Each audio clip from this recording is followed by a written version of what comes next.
5 ನಿಮಿಷಕ್ಕೆ ಮುಂಚೆ ನನ್ನ ಕೈಯಲ್ಲಿತ್ತು, 5 ನಿಮಿಷ ಆದಮೇಲೆ ಈ ಫೋನ್ ಬರುತ್ತೆ, ಫ್ಲೆಕ್ಚುಯೇಟ್ ಆಗ್ತಾ ಇದೆ. ಇದೊಂಥರ ಸ್ಟಾಕ್ ಮಾರ್ಕೆಟು ಅಲ್ಲ, ಎಂಥದ್ದು ಅಲ್ಲ, ಅತಿ ಹೆಚ್ಚು ಫ್ಲಕ್ಚುಯೇಟ್ ಆಗ್ತಿರೋದು ಈ ರೆಮ್ಡಿಸಿವಿರ್ ಇಂಜೆಕ್ಷನ್ಗಿರುವಂಥ ರೇಟು. 5 ನಿಮಿಷದಲ್ಲಿ ಹೆಂಗ್ರಿ ಫ್ಲಕ್ಚುಯೇಟ್ ಆಗುತ್ತೆ? ಯಾವ ಲೆಕ್ಕಾಚಾರ ಇದಕ್ಕೆ? MRPR ಕೇಳೋರೇ ಇಲ್ವಾ? ಹಾಗಾದರೆ 5 ನಿಮಿಷ ಆಯ್ತಲ್ಲ, ಆಸ್ಪತ್ರೆಯಲ್ಲಿ ಸಿಗಲ್ಲ, ಕಾಳಸಂತೆಯಲ್ಲಿ ಆರಾಮಾಗಿ ಸಿಗುತ್ತೆ, ಏನೂ ಪ್ರಾಬ್ಲಮ್ ಇಲ್ಲ. ಒಂದು ಲಸಿಕೆಗೆ 25, 30 ಬೇಕಾಬಿಟ್ಟು ಅನಿಸುತ್ತಾ ಕ್ಷಣಕ್ಕೆ ಫ್ಲಕ್ಚುಯೇಟ್ ಆಗ್ತಿರೋದು. ಹೆಂಗೆ ಅಂದರೆ ಅವನ ಮನಸ್ಸು, ಅವ್ನು ಹೆಂಗೆ ಹೇಳ್ತಾನೆ ನಂಗೆ ಫ್ಲಕ್ಚುಯೇಟ್ ಅದು. ಆ ಥರ ದುಡ್ಡು ಕೊಟ್ಟರೆ ನಿಮಗೆ ಆ ರೆಮ್ಡಿಸಿವಿರ್ ಇಂಜೆಕ್ಷನ್ ಸಿಗುತ್ತೆ. 3 ರಿಂದ 4 ಡೋಸ್ ಬೇಕು ಅಂದರೆ ಮುಲಾಜಿಲ್ದೆ ಅವ್ನು ಕೇಳೋದು ಎಷ್ಟು ಗೊತ್ತಾ? 1 ಲಕ್ಷ ಕೊಡಿ, 1.25 ಲಕ್ಷ ಕೊಡಿ, 1.5 ಲಕ್ಷ ಕೊಡಿ, ಈ ಥರ ಡಿಮ್ಯಾಂಡ್ ಇಡ್ತಾರೆ. ಸೋಂಕಿತರಿಗೆ ಸೀರಿಯಸ್ಸು, ಬೇಗ ತರಿಸಿ ಅಂತಾರೆ ಡಾಕ್ಟ್ರುಗಳು. ಆದರೆ ಬೇಗ ಬೇಕು ಸರ್ ಅಂತ ನೀವೆಷ್ಟು ಬೇಗ ಕೇಳ್ತೀರೋ ಅಷ್ಟೇ ಬೇಗ ಏರ್ತಾ ಇರುತ್ತೆ ಅದು ಒಂದು ರೇಟ್ ಕೂಡ. 3-4 ಡೋಸ್ ಕೊಡಲೇಬೇಕು ಅಂತಾರೆ ಡಾಕ್ಟರ್ಸ್ಗಳು. ಡಾಕ್ಟ್ರ್ ಮಾಡೋ ಅರ್ಜೆಂಟಿಗೆ ಎಲ್ಲೂ ಸಿಗಲ್ಲ, ಇಮಿಡಿಯೇಟಾಗಿ ಅದು ಅರ್ಥನೂ ಆಗಲ್ಲ ಸಾಮಾನ್ಯ ಜನರಿಗೆ. ಏನಾಗ್ತಿದ್ಯಪ್ಪ ಅಂತ ಅವ್ರ ತಂದೆ ತಾಯಿ, ಅಕ್ಕ, ತಮ್ಮ, ಹೆಂಡತಿ, ಮಕ್ಕಳು, ಚಿಕ್ಕಪ್ಪ, ದೊಡ್ಡಪ್ಪ ಯಾರೇ ಆಗಿರಲಿ ಅವ್ರು ಬದುಕಬೇಕು, ಹಿಂಗೆಲ್ಲೋ ದುಡ್ಕೊಂಬಿಡ್ಬೋದು, ಈ ಕ್ಷಣಕ್ಕೆ ಬೇಕಲ್ಲ ಅದು ಅಂತ ಅನ್ಸೋಕೆ ಶುರುವಾಗುತ್ತೆ ಮನಸ್ಸಿಗೆ. ಒಂದು ಡೋಸ್ಗೆ 25,000, 30,000 ಈ ಥರ ಬೇಡಿಕೆಗಳನ್ನು ಇಡೋಕ್ಕೆ ಶುರು ಮಾಡ್ತಾರೆ ಬ್ರೋಕರ್ಗಳು. ಬಿಕಾಸ್ ನಿಮ್ಮ ಅರ್ಜೆನ್ಸಿ ಏನು ಅಂತ ಅವ್ರಿಗೆ ಗೊತ್ತು. ಅದನ್ನು ಅಂಡ್ಯೂ ಅಡ್ವಾಂಟೇಜ್ ಅಂತೀವಲ್ಲ ಇಂಗ್ಲೀಷ್ನಲ್ಲಿ, ಅದನ್ನು ಎಷ್ಟು ಬೇಕೋ ಅಷ್ಟು ಅಡ್ವಾಂಟೇಜ್ ತೆಗೆದುಕೊಂಡು ಮುಲಾಜಿಲ್ದೆ ರೇಟ್ ಹೇಳ್ತಾರವರು.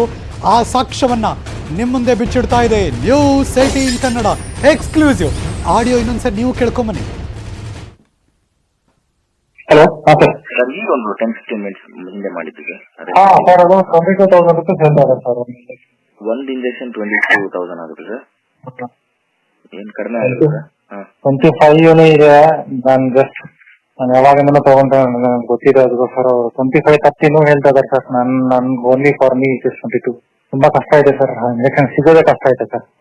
ಓಕೆ ಓಕೆ, ಒಂದ್ 2-3 ಬೇಕಿತ್ತು, ಅದರಿಂದ ನಾನು ಟ್ರೈ ಮಾಡ್ತೀನಿ ಸರ್. 22 ನಾನು ಟ್ರೈ ಮಾಡ್ತೀನಿ ಕಡಿಮೆ ಮಾಡಕ್ಕೆ. ಹಾ ಸರ್, ಟ್ರೈ ಮಾಡ್ತೀನಿ, but I can give guarantee. ನಾನು ಟ್ರೈ ಮಾಡ್ತೀನಿ, ನೀವು ಓಕೆ ಅಂದ್ರೆ I try, that's it. Confirm ಆಗಂದ್ರೆ ನಾನು, ಯಾಕಂದ್ರೆ ನನ್ಗೇನೆ ಬರಲ್ಲ ಸರ್. ಅದೇ ನಾನು even I not caring 1 rupee, ಅದರಿಂದ ಸರ್ ನಾನು ಇನ್ಕಮ್ ಮಾಡ್ಬೇಕಂತೇನಿಲ್ಲ ಸರ್ ನನಗೆ. ಆಗ್ಲಿ ಸರ್, ಎಷ್ಟು ಬೇಕು ಅಂತ ಕೇಳ್ಬಿಡ್ತೀನಿ ಸರ್. ಒಂದೇ ಸರಿ ಹೇಳ್ಬಿಟ್ರೆ ಸ್ವಲ್ಪ ಬೇಗ ಕನ್ಫರ್ಮ್ ಮಾಡ್ತೀರಾ? ಹೇಳ್ತೀನಿ ಈಗಲೇ. ಬೇಕಂದ್ರೂ ಹೇಳಿ, ಬೇಡ ಅಂದ್ರೂ ಹೇಳಿ, ಏನ್ ಪ್ರಾಬ್ಲಮ್ ಇಲ್ಲ. ಬಾ ಎಂತಹ ಸಮಾಜ ಸೇವೆ. ನನಗಂತೂ ಇದರಿಂದ 1 ರೂಪಾಯಿ ಕೂಡ ಸಿಗಲ್ಲ. ಅಲ್ಲಿ ರೇಟ್ ಏರ್ತಾ ಇದೆ ಮೇಲೆ, ಅದನ್ನು ನಿಮಗೆ ಕೊಡ್ತೀನಿ ಅಷ್ಟೇ ಸಾರ್ ಅಂತ ಎಷ್ಟು ಒಳ್ಳೆತನ ತೋರಿಸ್ತಾರೆ ನೋಡಿ ಬ್ರೋಕರ್ಗಳು. ಆಸ್ಪತ್ರೆಗಳಲ್ಲಿ ಇಲ್ಲದಂತಹ ಈ ಡ್ರಗ್ಗು ಸಿಬ್ಬಂದಿಗಳ ಹತ್ರ ಸಿಗುತ್ತೆ.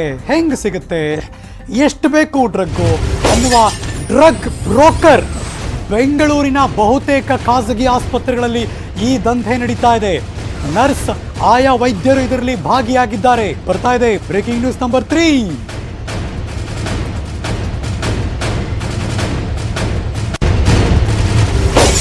ರೋಗಿಗಳಿಗೆ ಬರುವ ಡ್ರಗ್ಸ್ ಅನ್ನೇ ಈ ಮಾರ್ತಾ ಇದನ್ನ ದೊಡ್ಡ ದಂಧೆ ಮಾಡ್ತಿದ್ದಾರೆ ಇವರೆಲ್ಲರೂ ಕೂಡ. ಬಹಳ ದೊಡ್ಡ ದುರಂತ ಅಂದರೆ ಯಾರ್ಯಾರು ಮೆಡಿಕಲ್ ಕ್ಷೇತ್ರದಲ್ಲಿ ಕೆಲಸ ಮಾಡ್ತಿದ್ದೀರೋ ಈ ಕರೋನಾ ಸಂದರ್ಭದಲ್ಲಿ ನಾವು ಯಾರನ್ನ ಅವ್ರು ನಿಜವಾಗ್ಲೂ ಕೂಡ ವಾರಿಯರ್ಸ್ ಅಂತ ಕರಿತಾ ಇದೀವೋ ಅಂಥವ್ರಿಗೆ ಕಪ್ಪು ಚುಕ್ಕಿ, ಈ ಬೆರಳೆಣಿಕೆಯಷ್ಟು ಬ್ಲ್ಯಾಕ್ ಶಿಪ್ ಅಂತ ಕರಿತೀವಲ್ಲ, ಪಾಪ ಅವರೆಲ್ಲರೂ ಕೂಡ ಎಷ್ಟೋ ಜನ ದಾದಿಯರು, ಮೆಡಿಕಲ್ ಸ್ಟಾಫ್ಗಳು, ಡಾಕ್ಟರ್ಸ್ಗಳು ಅವರ ಪರ್ಸನಲ್ ಲೈಫನ್ನು ಮರೆತು ಕೆಲಸ ಮಾಡ್ತಿದ್ದಾರೆ. ಈ ಕರೋನಾ ಸಂದರ್ಭದಲ್ಲಿ ಇನ್ನೊಬ್ಬರು ಜೀವ ಉಳಿಸ್ತಾ ಇದ್ದಾರೆ. ಅಂಥವರಲ್ಲಿ ಕೆಲವರು ಇರ್ತಾರಲ್ಲ ಈ ಬ್ಲ್ಯಾಕ್ ಹುಳಗಳು, ಇದನ್ನು ಕಿತ್ತೆಸಿಬೇಕು ಆ್ಯಕ್ಚುಲಿ. ಅಂಥ ನರ್ಸ್ಗಳು, ಅಂಥ ಆಯಾಗಳು, ಅಂಥ ವೈದ್ಯರು ಕಾಸು ಮಾಡ್ಕೊತವ್ರು ಇವರು. ರೋಗಿಗೆ ಬರುವ ಡ್ರಗ್ಸನ್ನೇ ಮಾರೋ ದಂಧೆ ಇದು. ರೆಮ್ಡಿಸಿವಿರ್ ಮಾರಾಟವೇ ಇವರಿಗೆ ದೊಡ್ಡ ವ್ಯಾಪಾರ. ರಾಜ್ಯದ ಬಹುತೇಕ ಸರ್ಕಾರಿ ಆಸ್ಪತ್ರೆಗಳಲ್ಲಿ ಈ ದಂಧೆ ನಡೀತಾ ಇದೆಯಂತೆ. ದಂಧೆ ನಡೆಯುತ್ತಿದ್ದರೂ ಸರ್ಕಾರ ಎಲ್ಲ ಕಟ್ಟುನಿಟ್ಟಿನ ಕ್ರಮ ಅಂತಾರೆ, ಉಸ್ತುವಾರಿ ಸಚಿವರಿದ್ದಾರೆ ಅಂತಾರೆ, ಅದನ್ನು ಸ್ಟ್ರೀಮ್ಲೈನಿಗೆ ತರ್ತಾ ಇದ್ದೀವಿ ಅಂತಾರೆ, ಏನು ಪ್ರಾಬ್ಲಮ್ ಇಲ್ಲ ಅಂತಾರೆ, ಸ್ಟಾಕ್ ಇದೆ ಅಂತಾರೆ, ಸರ್ಕಾರಿ ಆಸ್ಪತ್ರೆಗಳಿದೆ, ಪ್ರೈವೇಟ್ ಕೊಡ್ತೀವಿ ಯಾವಾಗ ಬೇಕು ಅಂತಾರೆ. ಇದೆಲ್ಲ ಇವರೆಲ್ಲ ಮಾತಾಡ್ತಾರೆ, ನೋಡೋಕ್ಕೆ ಚೆನ್ನಾಗಿದೆ ಅದೆಲ್ಲ ಕೂಡ. ಆದರೆ ಎಲ್ಲೋ ಕೂತಿರುವಂಥ ಯಾರಿಗೂ ಅವಶ್ಯಕತೆ ಇದ್ದಾಗ ಇಂಥ ಕಡೆ ಫೋನ್ ಮಾಡಿದ್ರೆ ತಂದು ಕೊಡ್ತಾರೆ, ಇಂಥ ಆಸ್ಪತ್ರೆಯಲ್ಲಿ ಇದೆ, ಇಂಥ ಕಾಸು, ಇದು ಯಾವುದನ್ನು ಯಾಕೆ ಕರೆಕ್ಟಾಗಿ ಸ್ಟ್ರೀಮ್ಲೈನ್ ಮಾಡಲ್ಲ? ಇದು ದೊಡ್ಡ ಪ್ರಶ್ನೆ. ಇದು ನ್ಯೂಸ್ 18 ಕೊಡ್ತಾ ಇದೆ. ನಿಮ್ಮ ಹತ್ರ ಇಲ್ವಾ ದಾಖಲೆ? ನಾವು ತೋರಿಸ್ತೀವಿ. ನಿಮ್ಗೇನು ಇದ್ರ ಬಗ್ಗೆ ಗೊತ್ತಿಲ್ವಾ? ನಾವು ಹೇಳ್ತೀವಿ. ಈಗಲಾದರೂ ಎಚ್ಚೆತ್ಕೊಳ್ಳಿ. ನ್ಯೂಸ್ 18 ಕೊಡ್ತಾ ಇದೆ ಈ ದಂಧೆಯ ಸಾಕ್ಷ್ಯಗಳನ್ನು. 1, 2 ನೋಡಿದ್ರಿ, ಈಗ 3ನೇದು ನೀವು ಕನ್ಫರ್ಮ್ ಮಾಡಿ ಅಂತ ಹೇಳಿದ್ನಲ್ಲ. ನಾನು ನಿಮಗೋಸ್ಕರ ಮಾಡ್ಕೊಡ್ತೀನಿ ಅಂತ ಹೇಳಿದ್ನಲ್ಲ, ನನಗೇನು ಕಾಸಿಲ್ಲ, ನಿಮಗೋಸ್ಕರ ಸೇವೆ ಮಾಡ್ತೀನಿ ಅಂದಲ್ಲ, ಅವ್ನು ಮತ್ತೆ ಏನು ಮಾತಾಡ್ದ ಅಂತ. ಎಕ್ಸ್ಕ್ಲೂಸಿವ್ ಮೂರನೇ ಆಡಿಯೋ ಬರ್ತಾ ಇದೆ ನೋಡಿ. ಸರ್ ನಮ್ಮ ಬ್ರದರ್ಗೆ ಆಕ್ಸಿಜನ್ ಇದು ಕಡಿಮೆ ಆಗ್ತಾ ಇದೆ ಸರ್, ರೆಮ್ಡಿಸಿವಿರ್ ಕೂಡ ಬೇಕು ಅಂತ ಕೇಳ್ತಾ ಇದಾರೆ ಸರ್. ಇದ್ ಮಾಡ್ಲಿಕ್ಕೆ ಆಗುತ್ತೆ ಸರ್ ರೆಮ್ಡಿಸಿವಿರ್?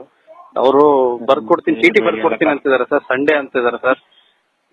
ಅದಕ್ಕೆ ಸಿಗ್ತಾ ಇಲ್ಲ ಸರ್. ಎಷ್ಟು ಬೇಕಾಗುತ್ತೆ ಸರ್? ಸರ್ ಸದ್ಯಕ್ಕೆ 2 ಕೊಡಿ ಅಂತಿದ್ದಾರೆ ಸರ್. ಇವತ್ತಿಗೆ ಆಗತ್ತಂತೆ ಸರ್, ನಾಳೆ ಬೆಳಗ್ಗೆಗೆ ಬೇಕಂತೆ ಸರ್. ಅಮೌಂಟ್ ಜಾಸ್ತಿ ಆಗತ್ತಲ್ಲ ಸರ್, 23 ಆಗುತ್ತೆ ಒಂದಕ್ಕೆ. ಸರ್ ಇವ್ರು ಹೇಳಿದ್ದು 18,000ಕ್ಕೆ ಸಿಗ್ಬೋದು ನೋಡಿ ಸರ್. ಅವಾಗಿತ್ತು ಅವಾಗ 18ಕ್ಕೆ 14 ಕೊಟ್ಟಿದ್ವಿ, ಕಷ್ಟ ಆಗಿದೆ, ಸಿಗ್ತಾ ಇಲ್ಲ, ಪೊಲೀಸ್ ಎಲ್ಲ ಇದ್ ಮಾಡ್ತಾರೆ, ಹಂಗಾಗಿ ಅವ್ರು ಬೇರೆ ಯಾರು ತಿಳ್ಕೊಬೇಕಾಗತ್ತೆ. ಲಾಸ್ಟ್ 22 ಸಿಗ್ತದೆ ನೋಡಿ ಸರ್, ಒಂದು 22 ಸಿಗುತ್ತೆ. ಒಟ್ಟು 4 ಹೇಳಿ ಸರ್, ನಾನು ನಾಳೆ ಬೆಳಗ್ಗೆ ಬೇಕು ಸರ್, ಇವತ್ತಿಗೆ ನಡೀತು ಸರ್, ಇವತ್ತಿಗೆ 2 ಇದೆ ಸರ್. ಬೇಕಂದ್ರೆ ನೀವು ಇವಾಗ ಸಂಜೆ ಒಳಗೆ ಬಂದು ತಂದೋಬೇಕಾಗತ್ತೆ. 4 ಇದೆ, ಒಂದಕ್ಕೆ 22,000 ಆಗುತ್ತೆ ಸರ್ ಒಬ್ಬೊಬ್ರು. ಇಲ್ಲ ಸರ್, ಅದನ್ನು ನನ್ನ ಹತ್ರ ಇಲ್ಲ, ನಿಮ್ಗೆ ಎಮರ್ಜೆನ್ಸಿ ಅದು ಚೀಟಿ ಗೀಟಿರ ಅಂತ ಹೇಳ್ತಾರೆ ಅಷ್ಟೇ, ಅದು ನನ್ನ ಹತ್ರ ಇಲ್ಲ. ಹೇಳಿದ್ರೆ ಅವ್ರಿಗೆ ಹೇಳ್ತೀನಿ, ಅವ್ರ ಹತ್ರ ಇದೆ ಪೂಜೆ ಮಾಡಕ್ ಹೇಳ್ತೀನಿ, ಇಲ್ಲ ಅಂದ್ರೆ ಇರ್ತಾಗತ್ತೆ, ಅಷ್ಟೇ ಇದೆ, ಏನ್ ಮಾಡಂಗಿಲ್ಲ. ಎಲ್ಲೂ ಸಿಗ್ತಾ ಇಲ್ಲ ಸರ್. ಅದೇ ಪ್ರಾಬ್ಲಮ್ ಆಗ್ತಾ ಇರೋದು. ಈಗ EDC ಸಿಕ್ಕರೆ ಏನು ತೊಂದರೆ ಇಲ್ಲ, ದುಡ್ಡು ಹಾಕಿಸಿಲ್ಲ. ಹೆಂಗೆ ಹೈಪ್ ಕ್ರಿಯೇಟ್ ಮಾಡ್ತಾರೆ, ಹೆಂಗೆ ಡಿಮ್ಯಾಂಡ್ ಕ್ರಿಯೇಟ್ ಮಾಡ್ತಾರೆ. ಸ್ವಲ್ಪ ಹೊತ್ತಿನ ಮುಂಚೆ 18,000, ಇವಾಗ 23,000, ಇನ್ನೊಂದು 10 ನಿಮಿಷ ಕಳೆದ್ರೆ 30,000, 35,000, ಹೆಂಗೆ ಬೇಕಾದ್ರೆ ರೇಟ್ ಏರಿಕೆ ಮಾಡ್ತಾರೆ. ಮಂಡ್ಯದ ನಾಗಮಂಗಲದಲ್ಲಿ ಈ ರೆಮ್ಡಿಸಿವಿರ್ ಇಂಜೆಕ್ಷನ್ ದಂಧೆ ಜೋರಾಗಿ ನಡೀತಾ ಇದೆಯಂತೆ. ಸಾರ್ವಜನಿಕ ಆಸ್ಪತ್ರೆಯೇ ಇಂತಹ ಅಕ್ರಮ ದಂಧೆಯ ಹಾಟ್ಸ್ಪಾಟ್. ಇದಕ್ಕಿಂತ ದೊಡ್ಡ ದುರಂತ ಬೇಕಾ? ಬರ್ತಾ ಇದೆ ಬ್ರೇಕಿಂಗ್ ನ್ಯೂಸ್.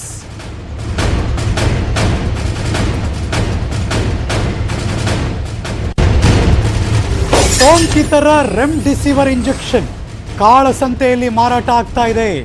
ಮಂಡ್ಯ ನಾಗಮಂಗಲದಲ್ಲಿ ತಾಲೂಕು ಸಾರ್ವಜನಿಕ ಆಸ್ಪತ್ರೆಯಲ್ಲಿ ಬೆಳಕಿಗೆ ಬಂದಿದೆ ಒಂದು ಪ್ರಕರಣ. ಸೋಂಕಿತ ರೋಗಿಯ ಕುಟುಂಬಸ್ಥರಿಂದ ಈ ದಂಧೆ ಗೊತ್ತಾಯಿತು. ಸೋಂಕಿತ ವ್ಯಕ್ತಿಗೆ 3 ದಿನಗಳಿಂದ ಇಂಜೆಕ್ಷನ್ ಹಾಕಿರೋದಾಗಿ ಎಂಟ್ರಿ ಮಾಡ್ತಾರೆ, ಆದರೆ ಹಾಕಿಲ್ಲ. ಇಂಜೆಕ್ಷನ್ ಹಾಕದೆ ರಿಜಿಸ್ಟರ್ನಲ್ಲಿ ಎಂಟ್ರಿ ಮಾಡಿದ್ದಾರೆ. ನೋಡ್ರಪ್ಪ ಹೆಂಗಿದ್ದಾರೆ ಇವರು ಅಂತ. ಡಾಕ್ಟರ್ ತ್ಯಾಗರಾಜ್ ಆದರೆ 3 ದಿನಗಳಿಂದ ಯಾವುದೇ ಇಂಜೆಕ್ಷನ್ನ ಕೊಟ್ಟಿಲ್ಲ ಅಂತ ಆ ಕಡೆಯವರು ಕೂಡ ಆರೋಪ ಮಾಡ್ತಿದ್ದಾರೆ. ಇದನ್ನು ಸೋಂಕಿತ ವ್ಯಕ್ತಿಯ ಸಂಬಂಧಿಕ ಪ್ರಶ್ನೆ ಮಾಡಿದ್ದಕ್ಕೆ ವೈದ್ಯರು ಫುಲ್ ಕೋಪ ಮಾಡ್ಕೊಂಡ್ಬಿಟ್ರು, ಆಕ್ರೋಶ ವ್ಯಕ್ತಪಡಿಸಿದ್ದಾರೆ. ಡಾಕ್ಟರ್ ತ್ಯಾಗರಾಜ್ ಮಂಡ್ಯದ ನಾಗಮಂಗಲದ ಡಾಕ್ಟರ್ ಅವರು.